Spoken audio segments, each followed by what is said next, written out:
This is the Four Valuable Podcast. I am your host and moderator, Fabian Vixen. I got Damon Randall, Mike Atwater, and Horatio Major will join us in a minute, as well as Tony Arnold.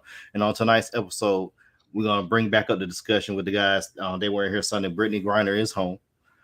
That's one of our topics. Our second topic, we're going to talk about tonight. Skip and Shannon from Monday. This is going to be a good one. And next steps for HBCUs. I know you want to talk about football and everything, but these are topics that to us are more pressing than the NFL right now. So this is the part of the show, Dan, we say, let's go. Let's go.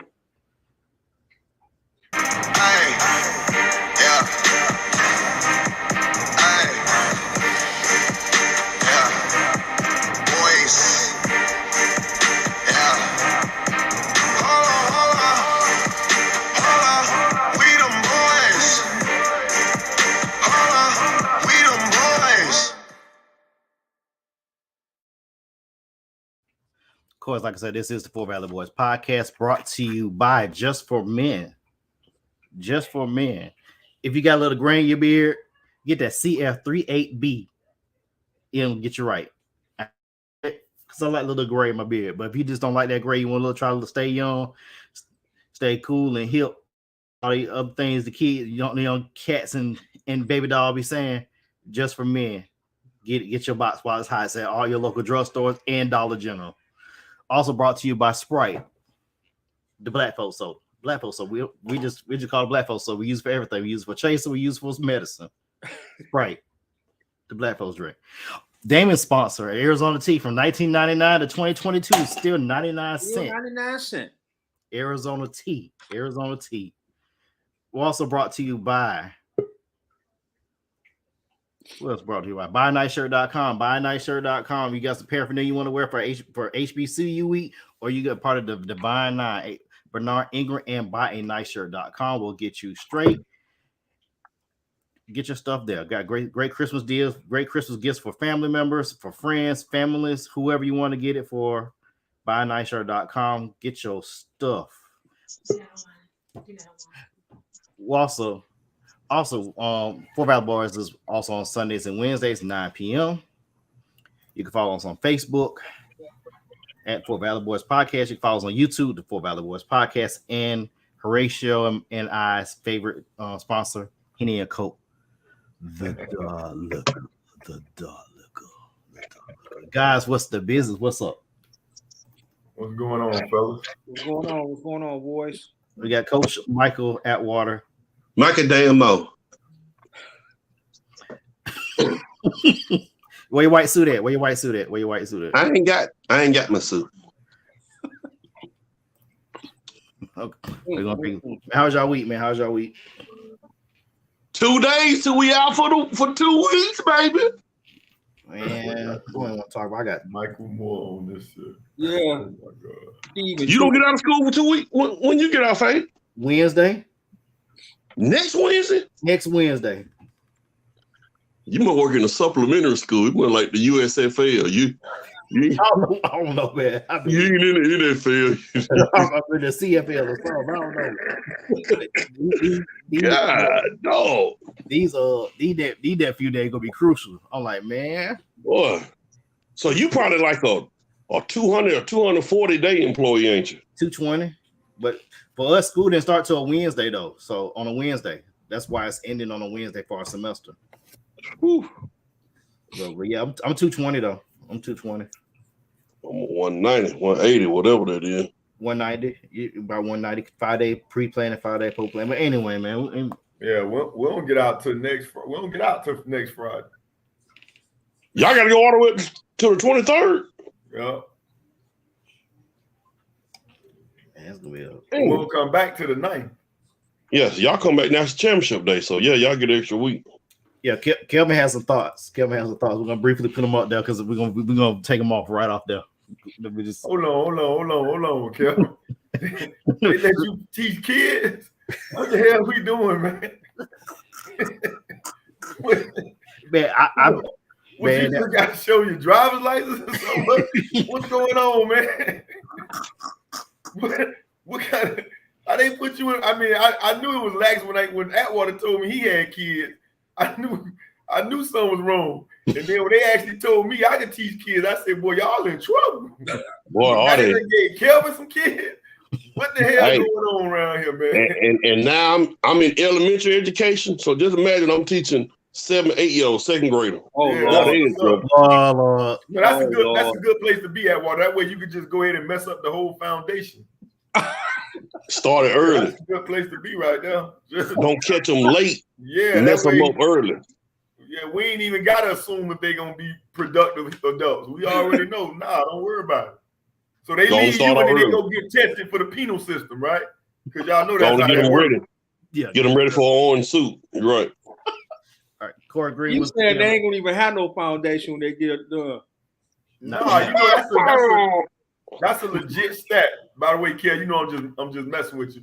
But that's a legit stat. They take FCAT or standardized test results from third graders to project what type of the population for potential prisons down the line. They get that from the test results from third graders. Wow. Yeah. That's something new. I didn't know that. Absolutely. Wow. We had an eventful few days in the news cycle. I want to start. You guys went on Sunday, but I wanted to get y'all thoughts on Brittney Griner coming home. We'll start with Horatio on this. Horatio, Mike, and then Damon. Brittney Griner was released on Friday in a trade for, I guess, a high value arms dealer that we had in custody for 14 years. Right. I think, to be honest with you, that was the only deal that could be made. I'm gonna preface some of this for some thoughts. Horatio, I know all of you going to chime in. Whelan, I guess the military veteran that was already been in custody in Russia, they already tried to push a deal with him during the Trump administration, and Putin would not let him go. Right. And a lot of people were coming in saying, well, you should have got both of them. If they do their research, they already tried to push the deal with him, and they try to do 2 for 1. They say either you get Brittney and you give this other guy, you get nothing. And that's the only deal they had, and that's the deal they made, which to me, you had to make that deal.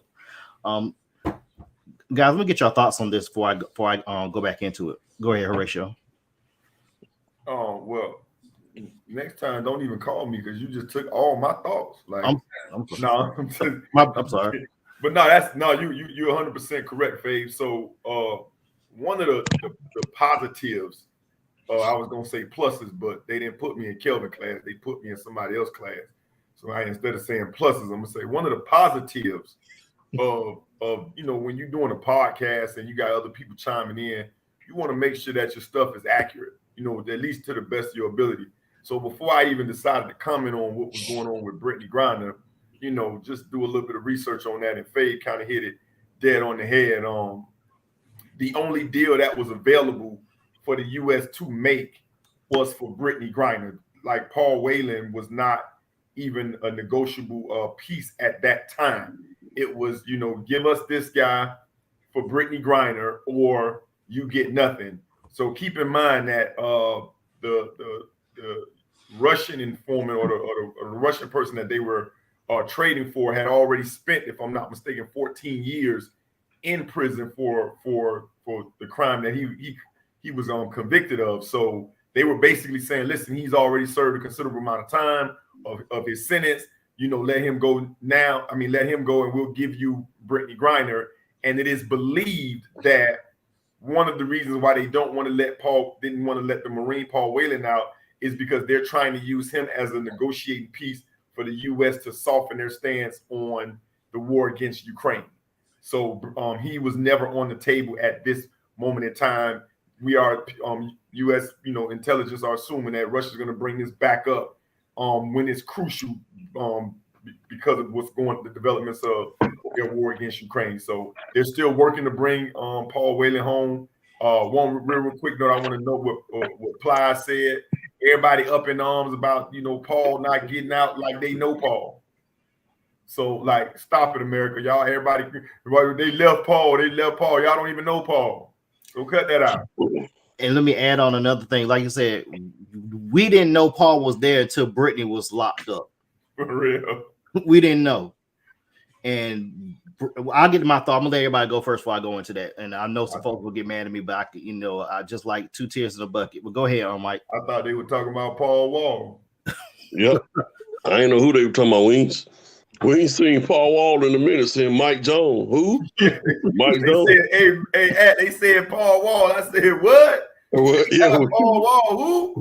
we ain't know. We ain't seen him. When he left Texas. We didn't know he was out. My thing about Brittney Griner, man, I'm glad she's home. I hope she learned from her situation over there in Russia. Couple of things. I wonder, how will this affect the WNBA with salaries and players going overseas? Mm-hmm. Because Brittney Griner was going over there to play basketball to make a living because the WNBA don't pay, let me just use the word, they don't pay well for a great living, I guess, for the ladies. So I wonder, is this going to change WNBA's stance on financial status? But the thing about WNBA, Brittney Griner's out. I'm happy for her and her family. But I don't know about y'all. This ain't going to make me tune into no WNBA game no different than when Brittney wasn't here.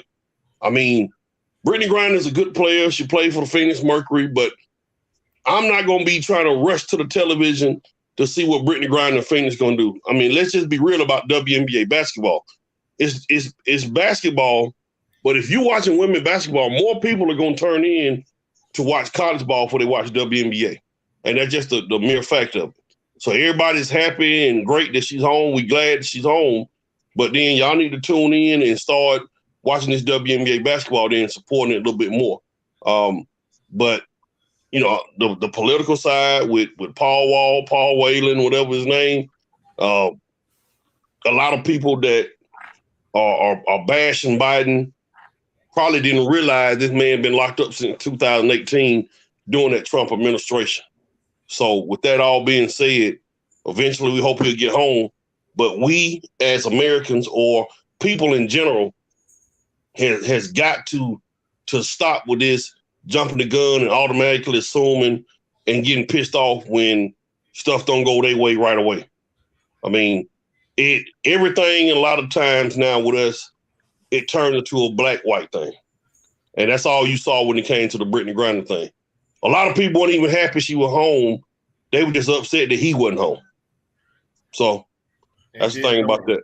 Don't know him. Dan, what's your view and thoughts on Brittney being home right now? Well, I'm glad she home. But I know they said on the flight back, I was an 18-hour flight. She did not stop talking. She felt alone, and she just wanted to talk to anybody and anybody that would listen. Any and everybody that would listen. The whole flight there. My thing is, she may need to be go see some therapy or something because that being locked up for 10 months in a foreign country and not knowing where you at, that probably showed her up. So yeah, I'm happy she home. I'm happy that she was able to survive it. But I mean, Mike brought up a good point. I mean, who really is going to watch the WNBA? Because I mean, that's not going to make a huge difference. And the political side, only the people who are knee deep and trying to just watch stuff that's political knew who this Paul Cat was, because I ain't know anything about him. I'm not going to even act like I ain't know anything about him. So I'm happy she home. I will see if she can get some type of help for her mental stability and see where she go from there. Yeah, part of my parting shot is going to be with the WNBA and the salaries or whatever, but we'll get to that in about 45 minutes. But my thoughts on this, when we first discussed it on Sunday, some of the folks that's out there that said that, they basically said, leave that gay girl over there. That's basically what you're saying. Black, female, queer woman. Think about it. She's been going to Russia the last few years. She's probably had a vape pen. Let's be honest. She probably did have one. But the thing is, though, why wait till now to check her baggage if she had a vape pen? which means either I'm not conspiracy theory. It could have been planned, could have not. But for one thing, if you playing overseas, correct me if I'm wrong. If you play for a club team, you have like a parking ticket or some type of violation. The club usually can get you out of it. This is one of those times the club cannot get her out of this, which means this was a political move by Russia. They knew what they were doing. I don't think she had a vape pen with hashish oil in it. If she did, why didn't you detain her last year before last, year before that? This is all political because keep in mind she got detained in early February. They went to war in March. Think about that. It's all political to me. If it wasn't political, it's made political when they went to war. And we didn't know Brittney was detained until March. We didn't know that until almost early March, late February. So a lot of Wheeling, like I said under my opening, he was already there in 2018, like Shot said, and Trump tried to get him out. That's why I think he was trying to be buddy with Putin for all this time. He's trying to get the guy home off the rip. But that's neither here nor there. But my thoughts are a lot of the comments I've seen on Twitter and online or whatever. It's basically saying she did this, like, yeah, but at the same time, what you're saying is, to me, let's leave that gay black woman over there because of a vape pen. Just leave over there. I could be wrong. Maybe that's just the counselor in me, just, person that, I could be wrong. Somebody tell me wrong. And Vet brings up a point. Didn't they let her in Russia with the THC oil?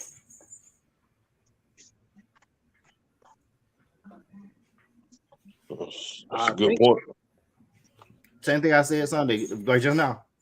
If she had a vape pen, all this stuff, all this time, these last couple of years, let's be real. NBA players use some form of marijuana or THC to deal with the pain so they can play. They deal with it in some form of fashion. If she's been carrying it over there all these years, why didn't you do it? Why didn't you detain her when she came in there for this past season, or the year before, or the year after that? Just thought I'd ask. And to the point, everybody with Mike's point with the WNBA, you're right. I watch more women's college basketball than I do WNBA. But if the WNBA's game is on, I'll catch some of the game. But I'd rather watch Dawn Staley in South Carolina, who needs to come to Fort Valley and be the coach. But I know that's not going to happen because, the pay scale is going to be from here to way down here somewhere. But I'll watch Dawn Staley. I'll watch Paige Beckers. I'll watch it. Even when Carolyn Pett was coaching, I watched her. Vivian Stringer. I watch more women's college basketball than I do pros because the pro game is. I watch some of it. Let's just put it like that. If it's on, I'll turn to it, see a little bit of it, then change it. But that's just me. Larry made a point on here. Nobody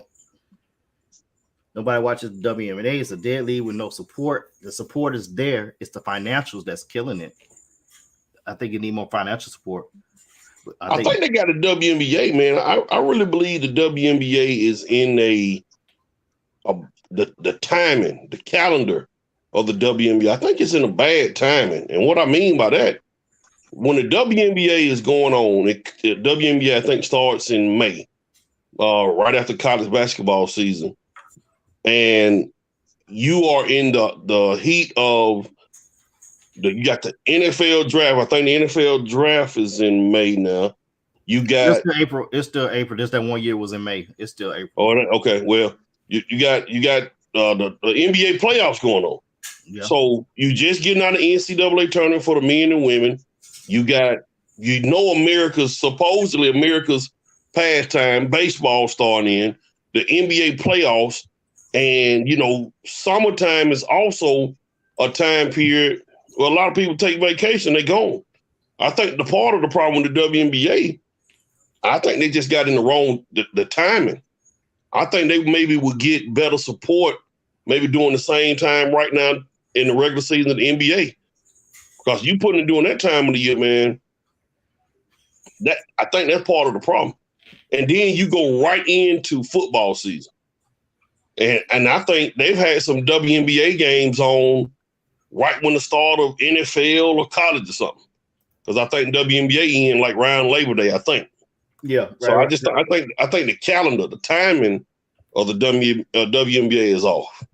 It's just it's a damage you do, damn if you don't, wherever you put their schedule at. Because if you put it in January, you get in the heat of the NBA. You put it in July to November, you get in the football season, which definitely kill it. So your best spot is to try to catch it when the NBA is dying down. But baseball is a summer sport. But even though it's a summer sport, it's a regional sport. We talked about this several times on the show.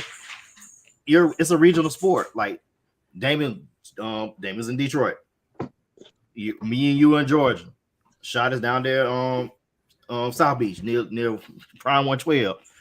So it's a regional sport we root for unless you're a transplant into that state. Like a lot of Florida folks in Florida, a lot of them are Yankees or Red Sox fans or Dodgers fans. Hey, shout out to my man Corey Green that came on.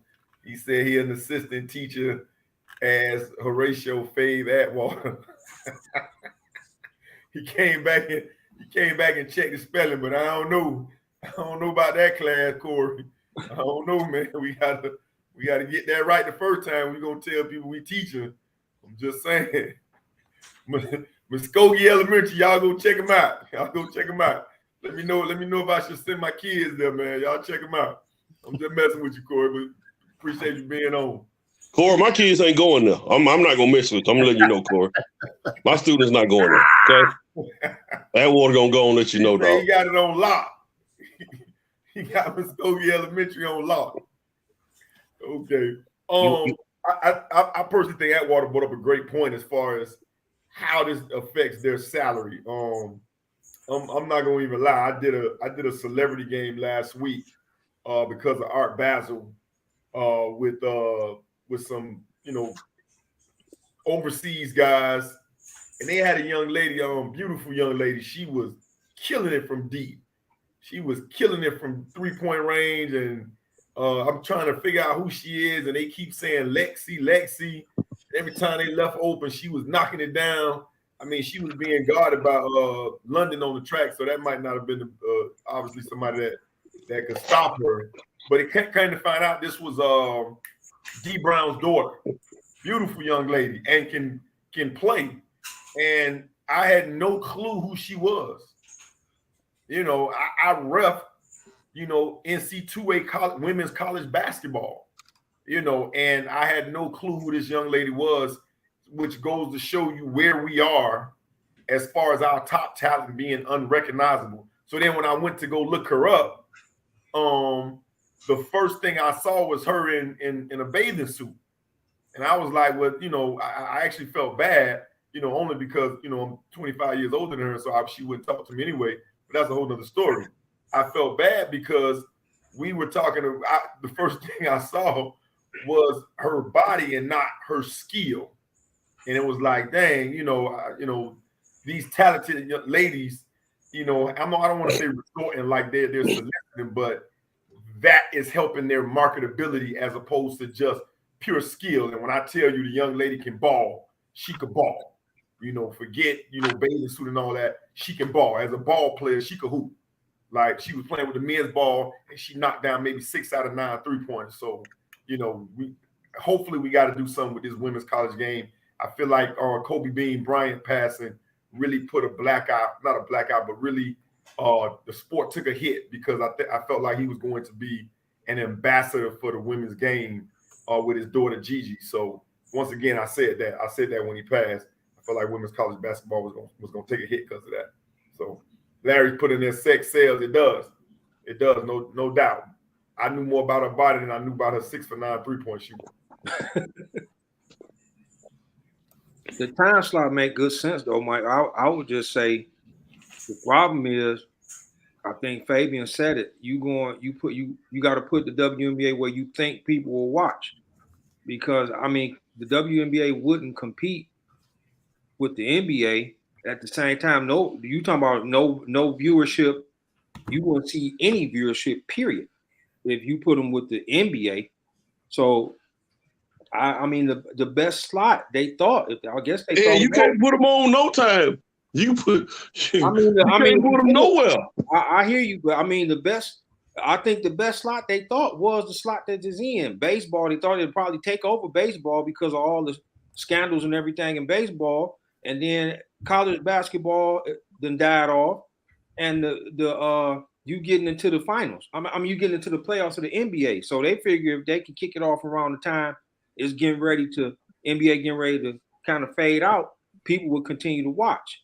That's the thought I think they went, but I mean it's not working. It's not working at all.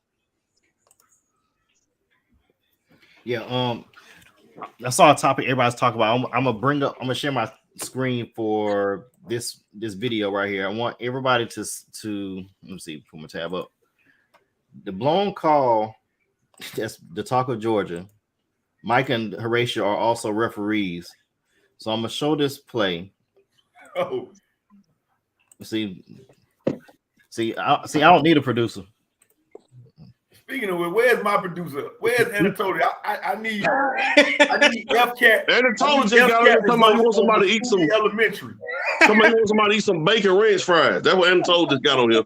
And Anatoly, they are good. Thanks, Anatoly. That's pretty good. That's good. Anatoly, can you let me know what the FCAT scores is for Muskogee Elementary? Let me get a better view of that play. Let me get a better view for y'all. Oh man, hey, first of all, shout out to my big bro roommate vet, man. This is, I believe, and a big shout out to Faye for adjusting on the fly. This is gonna be interesting to see, what the comments says on this play right here. Because obviously everybody, the majority of us is from Georgia or have an affiliation with Georgia, and I saw everybody in an uproar. My girl Jackie Howard was in the uproar. Shout out to that guy Benny Nelson. Everybody was in the uproar. I'm like, man, y'all tripping, leave the refs alone. I'm always be on the ref side. Man, I played that video. Child, please. But let me kind of enlighten. Let me explain that video. First of all, I know two of those guys out there, and I'm not gonna really go too much in depth on it. I know two of them guys. They from a association near us. So everybody that made it to the state championship game, they went through. We all went through a process. I made it to the semifinals.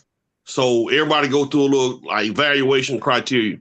The problem with the play that people are not understanding, not getting it off. Everybody's upset at the wing guy that came in and threw his hands up and said touchdown. It's not his fault. If you look back at the play as an umpire, and I'm an umpire in the middle of the field, when the ball is on the goal line, when the ball crosses the goal line, the umpire taps his chest. If you look at the video, you will see the umpire tap his chest, then the wings come up with it. So the problem with this play is actually the umpire, the guy in the middle. Everybody look at the video and look at it very carefully. The umpire taps his chest and said he got in.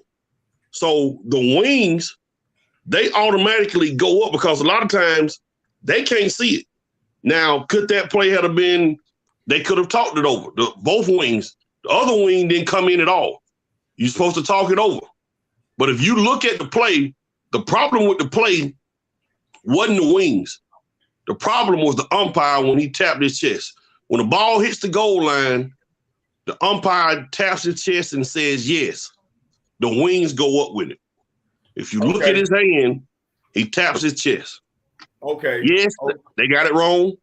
Hold on. I'm just gonna speak for the people.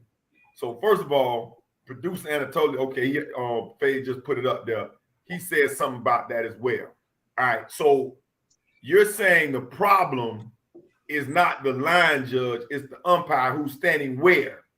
The umpire is in the middle, right behind the defensive line. So he's right behind the defensive line. Yes. So if he's right behind the defensive line, he would be looking down to see the ball cross the goal line, and he tapped his chest. So again, was his chest itching, or did he tap his chest saying that this was a touchdown? Because this isn't an umpire problem from what I saw. This is an eyesight problem. It's an eyesight problem from the umpire. The umpire tapping his chest, letting everybody know it was a touchdown. When you're an umpire, like I said, and that ball crossed the goal line, the umpire is the only person that comes in and says, yes, yes. Now, sometimes, of course, if it's clear, the wings are going to go up with it and say touchdown. But when it play like that, that play was on the umpire solely, and the wings came in. Like I said, if you look at that play, the wings came in after the umpire tapped his chest. And if you look at him, he didn't tap his chest convincingly. He kind of just put one hand up there and did that. It looked bad. It looked bad. It looked bad on us as football officials. It looked bad on this kind of play is similar to what a cop doing something to somebody and making that bad cloud over cops. This is a bad cloud over referees. And it don't just affect football referee, it affect basketball referee too, because all people are going to do is put referees all in the same boat. They ain't going to try to switch up and say basketball referee, football. They're going to consider us all bad. So it looks bad. But at the end of the day, I also tell people that have bashed these guys and bashed referees, come join the association. Okay, but hold on. And obviously, like I said, I do NCAA basketball. But this, and I initially was like, okay, let me see what they're talking about before we get into that. And this is basketball. Everybody, I think everybody on here should just fire all their questions at Atwater because he's the actual football referee. And I'm embarrassed. I'm trying to figure out, and I totally say referees' lives matter. Not when you miss them kind of calls. Like when you miss them kind of calls, you put everybody in danger. So umpire taps his chest. I'm the line judge. I'm looking, for the sake of our audience, instead of me saying what I want to say, I'm gonna say WTF. Where you getting that from? Like I understand, okay, that's your primary. I'm gonna let you make that call. But this kid was a yard short. And again, I'm Atwater, make that make sense for the people that's like outraged. This kid is a yard short of the goal line. Like this not even to play 2-3 times. The first it was time a bad call. You saying to yourself, I can't be watching what I just watched. It was a bad call. It was there was a lack of communication amongst the officials. And like I said, at the end of the day, man, it looks bad. It looked real bad. And I try not to go too much in depth with this because I know a couple of them guys that was on that game, but at the end of the day, they messed up and they made a bad call. The umpire, I don't know what he saw, but the umpire tapped his chest to let everybody know that was a touchdown. The problem with that, after that, it should have been some kind of communication between the two wings, especially. A lot of people try to say something about the white hat. The white hat can't see that at all. He can't see it at all. So excluding the white hat, the three back judges, they can't see none of that. That play is strictly on the umpire and the two wings, the side judge and the line judge. That's where's the top view that everybody keep coming on here talking about? Yeah, I'm trying to find it. I'm trying to locate it. I don't see it on YouTube. I might have to just try another site, maybe like Fox 5 or something like that. But I'm gonna continue looking for it throughout the show. Once I find it, then I'll pull it up. Let me answer Bet's comment on here. Atwater actually already answered it. Yes, the best of the best historically are the ones that referee, the state championship game, whatever the grading system is. That's for all officiating groups, whether it's the NBA finals, college football, baseball. It's a rigorous process. So a lot of times when people are criticizing the officials, it's the best out there. That is the best crew throughout the year that was put on that game. And again, as an official, and I always stand by my officials, but this is tough. This is tough to defend. When you see something like that, that's when I first watched it, I'm looking like, okay, did he slide up under somebody? did I miss where he went down? Like, you know, that's just horrible. That's sad, to be honest with you. And Cedar Grove, like Anatoly says, a mostly black high school. That's tough. So Sandy Creek, let's talk about this. Sandy Creek, what's up with them? What's their demographic? Sandy Creek is a predominantly black school as well. Okay. Sandy Creek is on the south side of Atlanta, closer toward the airport. It's Tyrone, Georgia. And Sandy Creek, and the reason this game was so, I don't want to say competitive. It was competitive, but these two teams in the same region. Like the semifinals of AAA for this class, they had 3 teams from the same region in the semifinal. Carver, Atlanta, Sandy Creek, and Cedar Grove. So these teams have seen each other before, and Cedar Grove ran through Sandy Creek in the regular season. Sandy Creek got them back here in the finals. But Cedar Grove was looking to win, I want to say, their 4th straight state title. They was going for 4 in a row. Okay, so, and I don't mean to take over because I know D-Ran hasn't said much in a minute, but this is a Southern matter right now. Because I know Cedar Grove, didn't they have a controversial call where they beat Peace County a couple of years ago? That was actually Calhoun. To my classmate, came to Fort Valley with me in '92, Courtney McGee. I know he repped Cedar Grove High School real hard. Shout out to that was Calhoun. That was Calhoun. It wasn't Cedar Grove. Cedar Grove actually beat Peach County in the state championship game on the last play when they had Jaden Hazelwood, wide receiver that went to Arkansas. Right. Well, he's at Arkansas now. But shout out to my man Courtney, because I remember he came to Fort Valley that first year with that light blue and dark blue jacket. He was repping Cedar Grove hard. So they don't want 3 out of 4 state titles? Yeah, I think they were trying to win the 3rd or 4th in a row. Okay. And so they lost this one because of that crazy call. Yeah. All right. So the answer, what's his name? The answer Larry question. Yeah, they do it. They don't have instant replay though, right? No, there's no instant replay. Okay. I think Benny Nelson was talking earlier on Facebook, and somebody made a comment like, "Why not have instant replay at a state championship game?" Now that might require some extra kind of training to use instant replay because those are high school reps, so those guys might not be privy to that kind of training to use. And people don't know you want instant replay. Instant replay is gonna cost more to get them instant replay cameras on there. Don't pay attention to what you see on the big screen. Instant replay is gonna be a little different, which means it's gonna be costing you probably a little bit more to come into the game. So instant replay ain't something that you can just get automatically, but it probably will be in another year or so. We will have instant replay. But best believe, and I'm just going back to defend the referee, best believe the guys that make it this far in the playoffs are supposedly the best of the best in the state of Georgia. So I got another question. Yes, from the back here, Miami Herald. What do you think happens to those officials after this game? They would never do another state championship game. Those guys will never get another state championship game because not only were they an embarrassment to the state, this is, I want to say, I think this got on ESPN. Like, I think this play actually has been shown on major networks.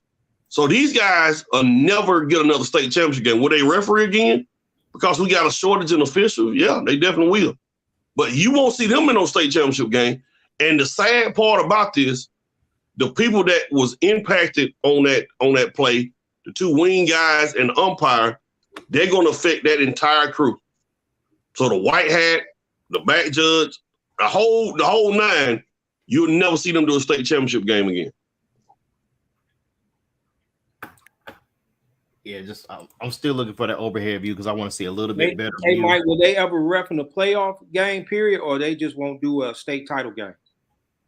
It's according to how they rank in the association. So what happens in the playoffs, there's like 30-something official associations in the state of Georgia, and they take their top 2 or 3 crews from those associations, and they put everybody in a pool, and they send you here and there, and you get evaluated. And according to your score, you keep moving on. If not, you lose. So it's going to really be according to how they get scored. But I doubt seriously that group ever get a state championship game again. Luckily, we made it. I made it to the semifinals for the 4th year in a row. Hadn't got to that state championship, but hopefully I get there one day. But those guys are probably never see them in a state championship game. Cause see, a lot of times also, a lot of officials that make it to semifinals and finals, they also get evaluated for college football too. They get evaluated for the college. And it's the same way in basketball. When you make it to, and you know, Ratio is a college official. When you make it to like the semifinal, final, make a deep run in the playoffs, college official association start paying attention. So it affects a lot. So real quick, because I know we got to wrap up, Faye. What do you think the conversation is like when, you know, the assigner, the supervisor who's probably at that game is asking them, you know, hey, how did you determine that this is a touchdown? Like, I'm pretty sure they went in the locker room once the game was over. You know, we hear some of the stuff, and you might want to go straight to the video if you on your phone. You got people calling you, texting. I know sometimes I've done games that was on, you know, ESPN or whatever, and by the time my game is over, I got a bunch of messages of people telling me, you know, what kind of calls they felt like I made. How do they defend that? From what I was told, because one of the officials that did the game, the head man of officials in the state of Georgia was at that game, and they say he actually pitched a fit in the locker room and just went complete off, and he left, and he didn't return to the games at all. So he was like, man, he went off on him, went off on the whole crew, and he left, and didn't really say too much after that. And I mean, that's the bottom line with that. Okay. Yeah, Anatole said they're moving the games to the Dome starting next year. I know Jerry Jones charges $1 to Texas high school sports to use their stadium. So Arthur Blank need to go ahead and do the right thing. At least that stadium could definitely handle those replay cameras. But Shot said if Texas don't have it, then he don't think it has it anywhere else.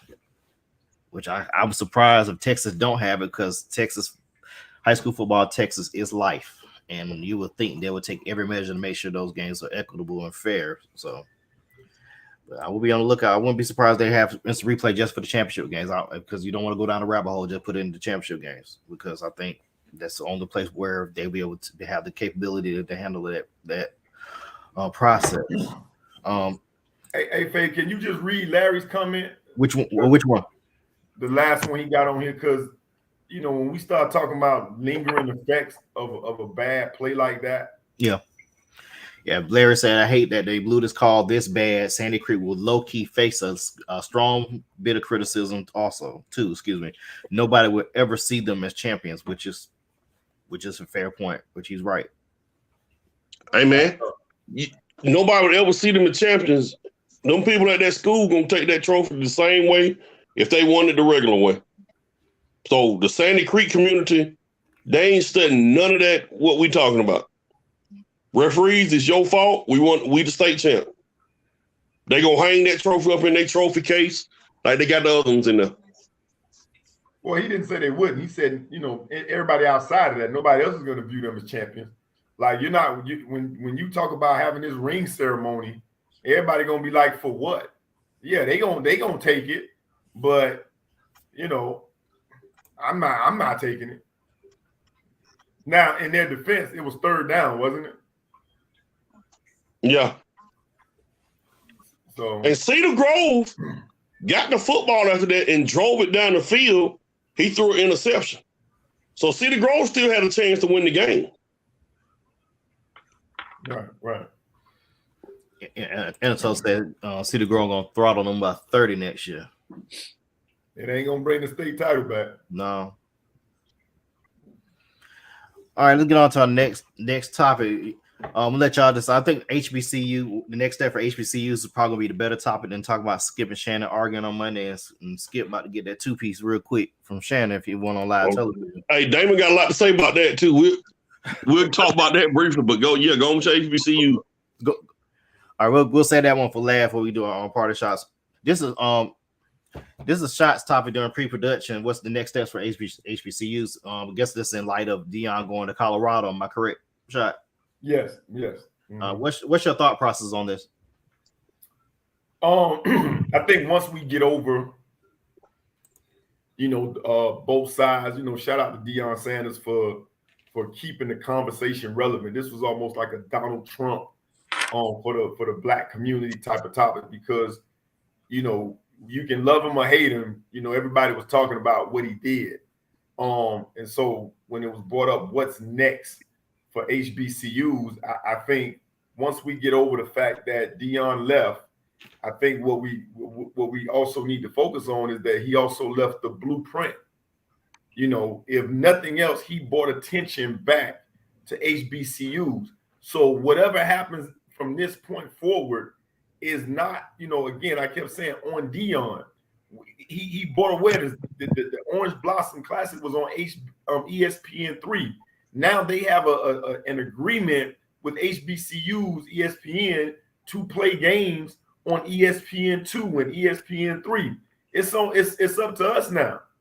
If we're not ready to have the legendary coaches that want to come and coach HBCUs, then if nothing else, we need to start remembering to give back to our HBCUs. I mean, just show up in attendance, and don't be afraid to have your kids go play for an HBCU. The platform is you no longer need to go to a PWI to get drafted. Travis Hunter was going to get drafted no matter where he was, barring injury. You don't need to do that. You can take your kid, or you can encourage your kid to go to a HBCU, or if your kid has 5 visits, you can encourage them to use 2 of those 5 visits on an HBCU just to bring the attention to that HBCU. I mean, we're clearly underfunded, but I promise you, if the best players can start going, then the revenue will come from ESPN. I mean, it's not a black thought segment, but in my opinion, that's the next step for HBCUs. We're on the map. Let's keep pushing. Go ahead, Damon. Jump in right quick. I mean, hard to follow Horatio on that because he nailed it. It's basically up to hard. It's basically up to the HBCUs to keep the train moving. The revenue will come if they keep doing what they would. If Jackson State continue to find another coach, hopefully they already got him. Or if they got him. He's an alumna, T.C. Taylor, I think that's his name. Okay. Yeah. It's a matter of keeping the ball rolling. You own the map now. You gotta take what Dion did and put your stamp on it and actually try to make it better or sustain it. We have to support our HBCUs. We got to get the kids to go. Really, honestly, I believe they're going to start going. I think it's going to be some kids that surprise you that go to some black colleges. I do. I think it's been opened up. They seen what Jackson State did in the SWAC. It's a matter of keeping a head above water and eventually getting our whole body above water and putting a hell of a mark on college football. It got to keep going. It can't take a nosedive, and it can't take a nosedive quick. It gotta keep going. Go ahead, Michael. Deion Sanders, and I'm just gonna keep it 100 when I'm about to say this.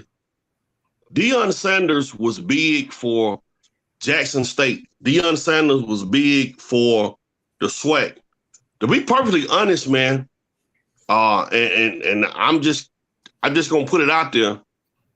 But the death of George Floyd put the HBCU on a bigger map. Now, we've always had HBCU football as far as people that have made it to the league: Jerry Rice, Walter Payton, Steve McNair, Tyrone Poole. But the person, and I hate to say it like that, the death of George Floyd enlightened just entire Black community on a lot of stuff. With the George Floyd murder, what it did, it made HBCU football start becoming more relevant and start getting more televised after that George Floyd's murder. You got a contract with SWAC. SIAC games are being shown. All that occurred after the death of George Floyd. Deion, what he did, Deion came in and made HBCU football big for Jackson State. He made HBCU football big for the SWAC. But when the passing of George Floyd, if you think about it, before that, you didn't really see a lot of HBCU football. But what you saw after that, you start getting, ESPN got a contract with the SIAC, not just football, basketball. ESPN got a contract with the SWAC. Like Ratio said, the Orange Blossom Classic, it's been coming on for 3 years. The Celebration Bowl. So I'm not saying Deion wasn't big for the culture. He wasn't big for the HBCU, but it started taking a rise after that George Floyd stuff. And I'm just being perfectly honest with it. Deion was big for Jackson State. Deion was big for SWAC. But how impactful was Deion on our school, Fort Valley State? Or how big was Deion for Alabama State? He was big for Jackson State. So I applaud Deion because I think Deion now is one of 5 or 6 Black head coaches in FBS. But Deion did not make HBCU football all of a sudden now. They playing that occurred a couple years before Deion got there, to be honest. I often say, Mike, I think Deion probably had more of an impact than what you think. I understand your point. He had an impact, but I'm saying stuff started going up after. I mean, just think about it all together. They took the thing. What's the Aunt Jemima bottle? All that stuff with George Floyd. All that stuff, man. No, I'm saying. I think Deion's going to Jackson State. Who went to the? Y'all correct me if I'm wrong. Who went to a Black college first? Was it Deion or was it Eddie George? Oh, Deion. I think they went at the same time, didn't it? Oh my God. I think with that, you got Eddie George who went to Tennessee State. I think Deion's impact. I think you're not giving him as much credit for all HBCUs. I get the Jackson State point, but him going to HBCU encouraged. It made it more possible that some of these big time coaches will go down and coach at HBCU. You know what I'm saying?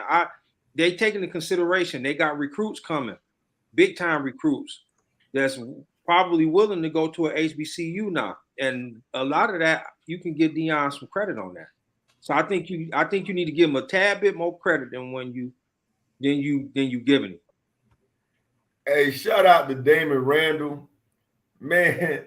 For you to hear what you heard, because you heard what I heard, and I know Fabian heard it, and everybody on here that's killing that water in the comment section heard it too. For you to come on here, D-Ran, and just be so calm and melancholy with your response, man, I aspire to be like that. Because I ain't got the visceral comments coming out of my mouth right now and curse words just like everybody on the chat. So y'all better think about it. Salute you, D-Ran. Boy, you just was like, I think we should give Deion a little bit more credit. Man, I salute you, man. Goodness gracious, you all right. Think about the impact this man had, his death had on the entire Black community. Everything. Just think for a minute. It's a lot of stuff occurred or increased after that George Floyd murder. It did. If you think it didn't, just take a look at a lot of different stuff that happened out there. Just think about it for a minute. So again, let me obviously, what I'm about to say, carries a little bit of weight because, my people is CEO of the Orange Blossom Classic, right? And so I'm there when we're talking about revenue, expected audience, the impact that COVID had on the game not being as relevant, and then bam, Deion Sanders takes the job at Jackson State. And then things starts to change tremendously. Yes, Larry said Deion did more stuff for Jackson State than anything. Yes, I would say Jackson State benefited 80% from Deion. No, I wouldn't even say 80%, Larry. I would say about 70%. FAMU being a part of that game benefited a lot, but then just the pride in being a part of a HBCU, Deion bought that when he came over to the SWAC. And to be quite honest, his argument with, what's my man name? I believe it was Alabama A&M or Eddie Robinson Jr. Eddie Robinson Jr. brought history to that. And Deion started saying, I'm SWAC. It made us realize who Eddie Robinson Jr. was. I didn't know who he was. I didn't, and I feel bad. That's a different Eddie Robinson. He's not the son of Eddie Robinson. Right. I know that. I'm just saying it made me at least research who he was. Yeah. Because of the confrontation that Deion had. Deion is polarizing. Whether he's at an HBCU or Colorado, he's polarizing. So to say that, this was because of George Floyd, no. I didn't say, hold on, wait a minute now. I didn't say it was all about that. I said Deion had an impact. He had more of an impact on Jackson State and the SWAC. I'm talking about the totality of black. Yeah. We heard you. Please, we don't really want to hear it again. So I get it. Say it right then. But that's not why people was going to the football games because George Floyd died. That's not what happened. I'm talking about the increase on television and stuff, man. So you said ESPN because George Floyd died said let's go ahead and get HBCUs an ESPN contract. Is that what you did? They have a contract prior to 2019 or 20? Yeah, 2018. George Floyd passed in what 2020? 2005 actually, but we're gonna leave that alone. But game day actually been to 4 HBCU games. They went to Grambling versus Southern in 2005. That was before George Floyd. Hampton versus Florida A&M in 2008. That definitely was before George Floyd. The let's see, go back to this press release I got right here. ESPN begins a long coverage of college football games that was this year on the Center Park Stadium in Atlanta. It's owned and operated by the ESPN events and the MEAC and SWAC Challenge debuted in 2005, which was also aired on ESPN channels. Also, so what's your point? That was before George Floyd died. But George Floyd made I'm not saying HBCU. I just mentioned that with Jerry Rice and Walter Payton, we've always had HBCU football on a high level. But stuff has happened over the last 3 years that has increased. Shout out to my man Paul Lasseau that just came on, man. What's up, Big Paul? And I'm gonna tell you something else we got to do. HBCU, we got these Orange Blossom Classic and the Southern Grambling and the Magic City Classic. We got to figure out a way in HBCU football, man. It would have been good to see Jackson State compete for a national championship. And I know these classics are big for HBCU football, but some kind of way we got to figure out where we can start competing for national championships. He talked about Division 1AA ratio before. He talked about 1AA, D2. We got to get, and D2, the SIAC, the Benedict, a lot of people don't even know this. Benedict was a top seed this year in the SIAC in Division II playoffs. They got beat in the second round. But at that 1AA to FCS level, we got to figure out a way we can start competing for a national championship. Because you can't play for a national championship in the SWAC or the MEAC because you got this week is going to be the Celebration Bowl. They just play their champions. Can you imagine Jackson State possibly playing for a national championship, what that would do for HBCU football when we can try to compete on that national level and play with the Sam Houston states and the South Dakota states? I'm not saying get rid of them classics, but we got to figure out how we can compete for national championships too. I think that'll enhance HBCU football. But they're not gonna want to get rid of that Southern Grambling game on Thanksgiving, or they're not gonna want to do that. Yeah, that's too much. That's too much money given up right there for revenue for New Orleans and for those schools. Larry, who went to South Carolina State, that's my homeboy from high school, Tri-City represent. The MEAC has always competed in the FCS tournament. The SWAC never wants to. Yeah, so you pay you jabs. What I'm say? You jabs to pay. You pay for your own travel. You have to pay to have a home game. Yeah, I just think Deion he did put a major mark on black college football because of him going to Jackson State, and in a 3 to 5. Because in the interview he said he was telling everybody give him 3 to 5 years. I'm gonna turn things around, and in 3 years he did exactly that. So then the question turned in: why are people mad at Deion? Why are people upset that Deion left? He took the bag. I mean, because my question: did anybody on this panel right now expect Deion Sanders to be there 10 years? Not me. I actually thought he would. I still think it. Florida State come open. I think he want to jump on that. That's just my opinion. I could be wrong. I always thought he was gonna do what Urban Meyer and Brian Kelly and all them cats did. They was gonna get the bridge jobs till they get their dream job.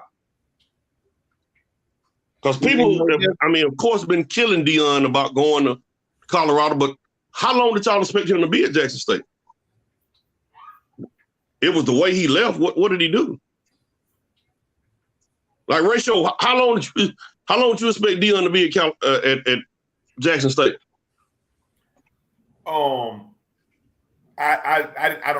Excuse me. I didn't have a problem with Deion leaving at all. Everybody has their opinion.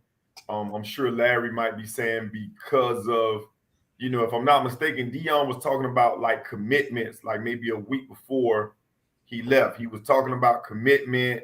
Then of course, obviously his outburst with Eddie Robinson saying, if I ain't SWAC, who is? I'm SWAC. And so I think it gave people hope that he would be there a little bit longer.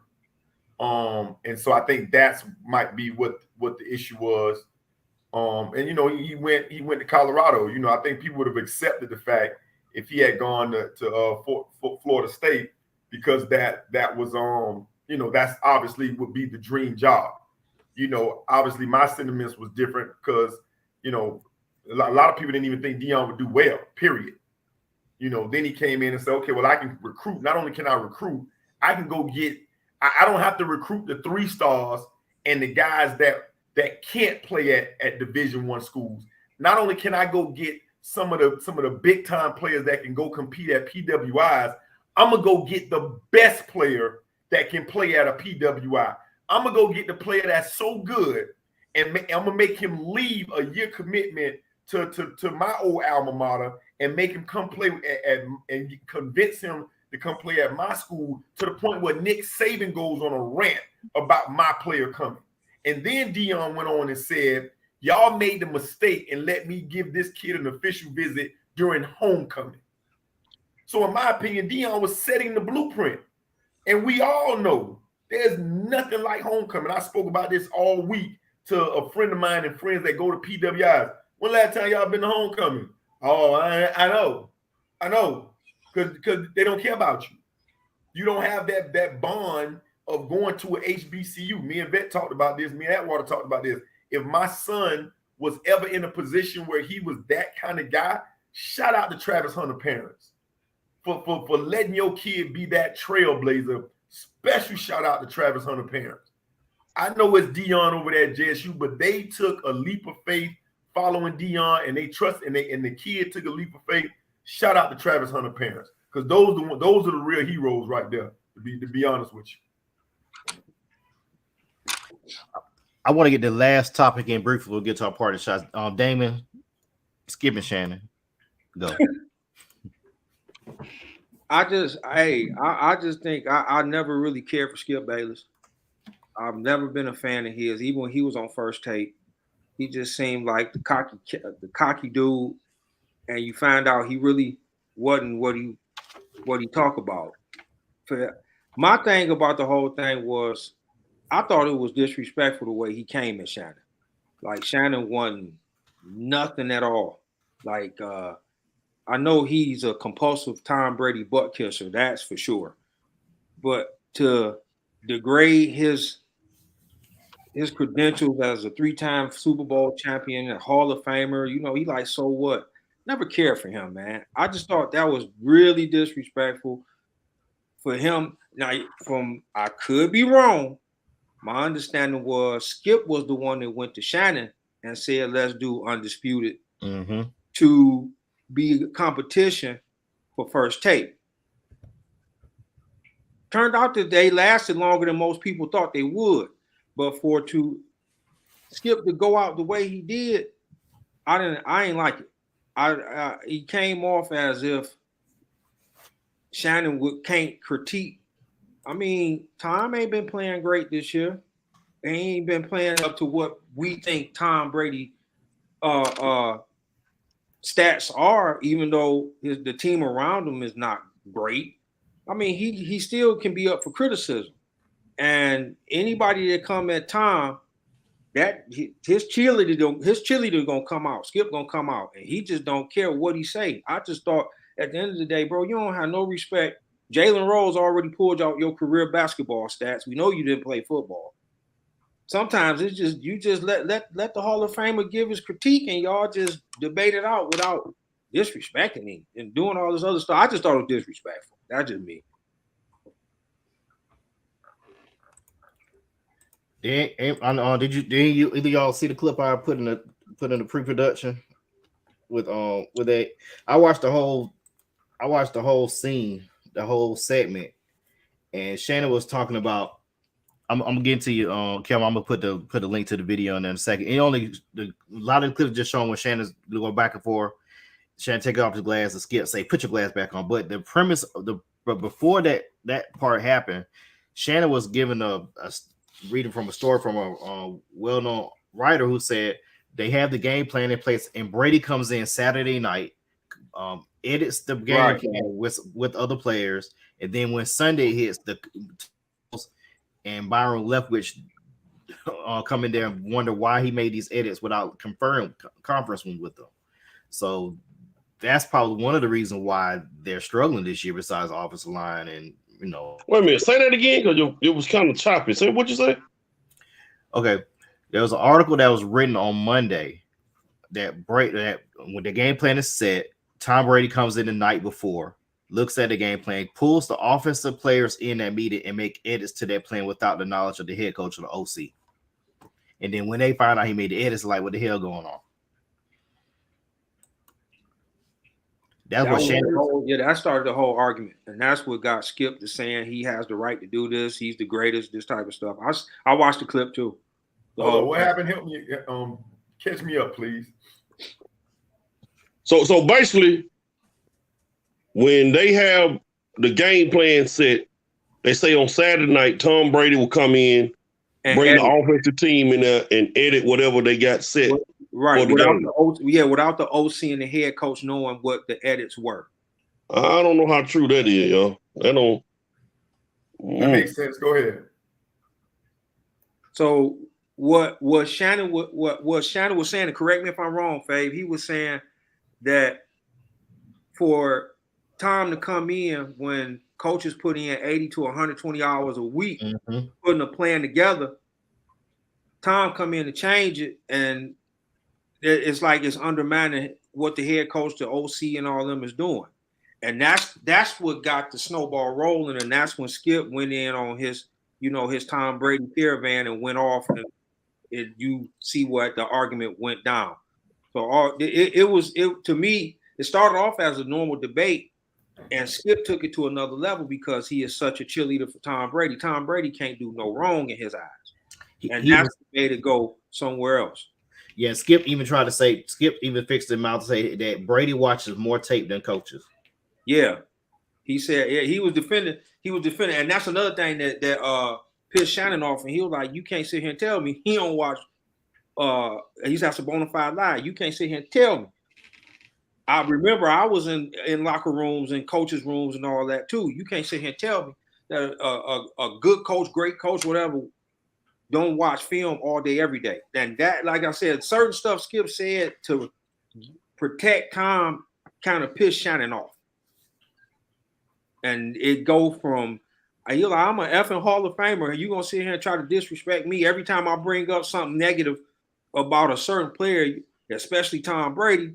You try to throw a jab at me because, you know, he was like, what do you say? What do you say, Fade? Tom Brady is better than you.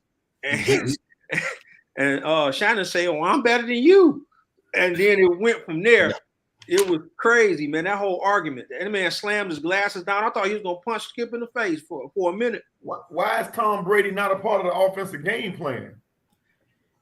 From what the articles say, Tom won. I don't. The article I don't want to paraphrase you. The article said that Tom will show up on certain instances when they putting it together. So when it's all together, he come in on Saturday, pull the offensive players, they go over it, and he make changes to the plan. I don't know exactly why the writer said what he said, but that was the gist of it. If you give me a second, I can pull it up now. Give me a second. I'm pulling the article up now. I'm going back to the actual footage. But it's just so then my question then, if Tom Brady is doing that on Saturday, where is he on Tuesday, Wednesday, and Thursday? Well, Wednesday and Thursday with Bob Kraft. They say he do it. They say Tom do a lot of stuff on his own. He'll come to practice. He do certain things. Then he'll go out. Him and Bob Kraft do. They say he still do kick it with him. They still hang out. He fly up there or meet whatever. That's what was said. We don't like. I'm like. We don't know if it's a whole lot of it is true, but that's what this writer said. Because it sounded like Brady ain't going to practice on Wednesday, Thursday, or Friday. I don't know. I'm getting the quote now. Okay, the level of this is Mike Silver. The level of responsibility that Brady imposes upon himself has always been massive, and this year's he's taxed to the max. One example, on the night before each game, Brady runs a separate meeting with the Bucs skill players during which he goes over the game plan. Hold on, let me get the rest of the quote.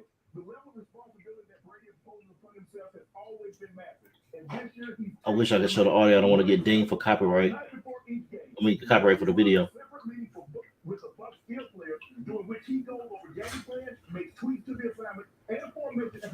He makes tweaks to the assignments and formations and provides a revised blueprint, one which first-year head coach Todd Bowles, offensive coordinator Byron Leftwich, and the rest of the staff are left to discover in real time once the game begins. So I guess what they're saying is Saturday he make the tweaks, and the head coach and the OC don't know until the game actually starts.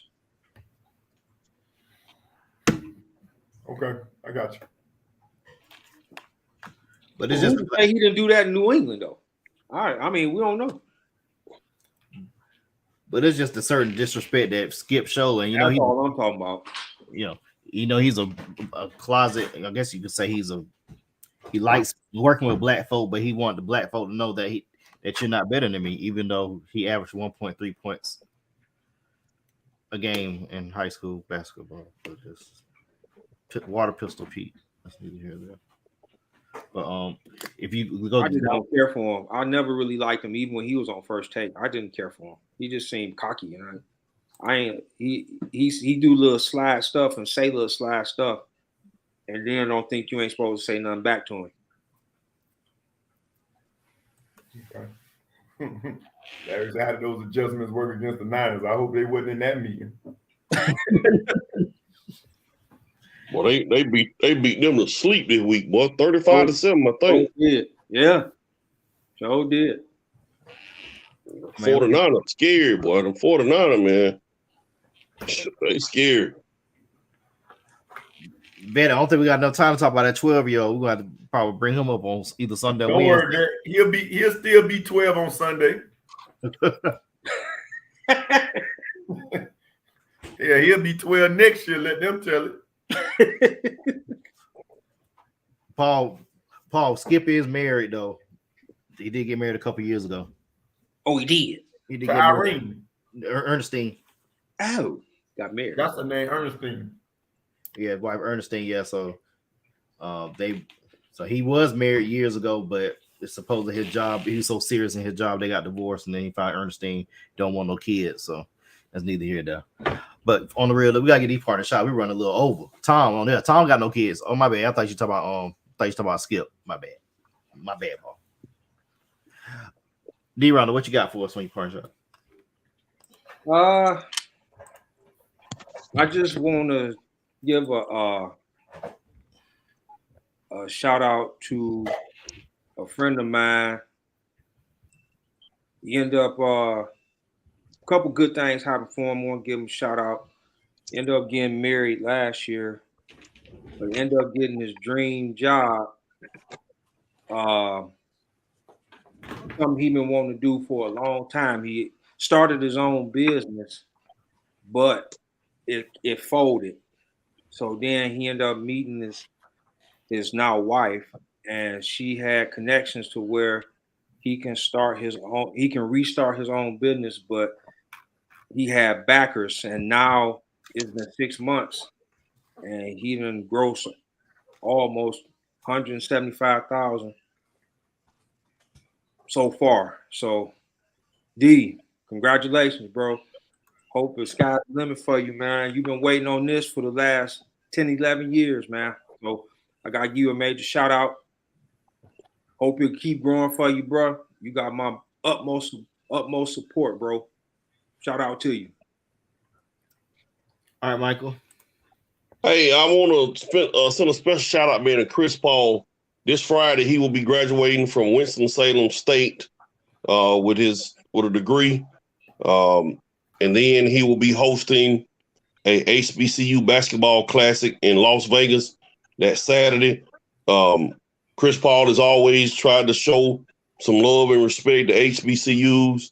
So big ups to Chris Paul, man, graduating this upcoming Friday from Winston-Salem State. And shout out, I know we don't talk about hockey a lot, but shout out to Alex Ovechkin for the Washington Capitals. He scored his 800th goal last night, one of only 3 people in NHL history, Wayne Gretzky and I think Gordie Howe, to score 800 goals in NHL. So shout out to them 3 dudes, and shout out to Chris Paul. Mike, Ovechkin may break that record sometime in the next year and a half. He only need 90 goals. Yeah, it's like 900. What's it like? 894, 898 or something like that. 894. Yeah, 894. He'll pass Gordie with 2 more. Gordie only got 801. Look at Faye's wife. She just shout out the challenge. Look at her. She done went on a hot streak, man. Rachel went on a straight up hot streak, bro. Rachel slipped a little bit, lost 2 in a row, still got the number 1 seed though. Yeah, but your wife done caught 5. She done won like 5, 6 straight, man. Go figure. I done lost 2 in a row and I finished 12-2. Yeah, okay. Look into that Black Thought. I see you, be like, I put in the thing. You don't want them problems. You don't want them kind of problems. You better go to the other bracket. Championship run through Apex Predators. But anyway, I'm gonna just piggyback. Actually, first of all, appreciate that segue, Atwater. Talking about Chris Paul, and what he does for HBCUs. I just want to point out that 15 years ago, we had a Super Bowl with 2 black head coaches, Lovie Smith and Tony Dungy. 15 years ago, we had 2 black coaches in the Super Bowl, and it is a travesty that 15 years later, we have a total of 3 NFL head coaches, and one of them is still Lovie Smith. I'm confused. This show was really, really good today. Just talking about what we could do as HBCUs. I think what happened with Deion is still going to have lingering effects. I still call out, hope and pray that our superstars. I saw a game the other night where Carmelo Anthony and LeBron and kids played together. Same thing we talked about. And again, I'm not Deion has done. I mean, LeBron has done enough. Has done a lot for the African American community as it is. His I Hope School in Ohio is doing great things. So I'm not saying, you know, this is just my opinion and telling what people should do. But I'm just saying it would be great if you know, Carmelo's son, especially LeBron kids, they go to HBCU. You one and done anyway. You're going to the league anyway. It would be just awesome if those guys could walk the yard of an HBCU, and for those 12 months bring that kind of notoriety and bring ESPN to those HBCU arenas as they get filled up with revenue in the 1 year that LeBron James or Carmelo Anthony had their kids at those HBCUs. So we want to talk about uplifting. It starts with people like that. No pressure. They've already done enough for our community. But if they wanted to do that, then that would be the start of something great in bringing our HBCUs up to the level it's supposed to be, because the revenue, the TV cameras, they're following us. They're following us. So why would I go play in a Beverly Hills backyard when I can go play in my own backyard when y'all will come see us? I'm a little biased. I went to HBCU, is right behind me, but you know, hopefully one day that'll happen. That's my black thought. McClure Maker was at Hampton for Howard, for 1 year, pulled his name out of the draft, but never returned back to Howard. Unfortunately, I want to know why, but you right. Just take 1 year. You already got all the money in the world by your parents. What's it gonna hurt? What's it gonna hurt? Just 1 year. I was gonna do my thought on WNBA and the salaries, but that's gonna be too much. That's gonna take too much time just to talk about. You know, the NBA need to subsidize it, maybe, you know, seating down. But really, this show was full for me. I don't have a part shot tonight because we talked about a lot of stuff tonight. I don't want to drag the time on with my part and shot. I want to thank y'all for watching tonight. Don't forget that we are sponsored by Just for Men, Sprite, the Black Folk Drink, Damon's 99 Cent Arizona Tea. Don't forget, you everybody, the new folks that caught on tonight, that came on tonight, that participated. Thank you. We appreciate you. Thank you. Ronnie the fam, you Anatoly, I hear you. Hey, y'all boys be good. All right. Yes, sir, baby. Wednesday, Saturdays, 9 o'clock. We holler. We'll holler. Wednesday, Sunday.